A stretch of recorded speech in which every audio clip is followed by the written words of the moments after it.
Sungai Sodong Welcome terbuka bagi masyarakat luas. Semenjak terpilihnya Bapak Syamsul selaku Kepala Desa Sungai Sodong, Kecamatan Mesuji, Kabupaten Oki, Sumatera Selatan. Berbagai program yang dijalankan sesuai program pemerintah pusat dan pemerintah daerah, ia jalankan sesuai anggaran.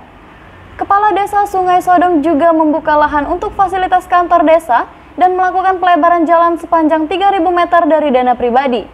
Tidak hanya itu, Kepala Desa Sungai Sodong juga merencanakan pembangunan jembatan penghubung antara Desa Sungai Sodong dengan Mesuji, Lampung, yang sangat dibutuhkan oleh masyarakat Desa Sungai Sodong. Kepala Desa Sungai Sodong Bapak Syamsul adalah orang yang transparan, jujur, dan adil terhadap warga masyarakatnya tanpa membedakan suku dan agama yang ada di Desa Sungai Sodong. Desa Sungai Sodong semakin maju, aman, dan sejahtera di bawah kepemimpinan Bapak Syamsul selaku Kepala Desa Sungai Sodong, Kecamatan Mesuji, Kabupaten Oki, Sumatera Selatan.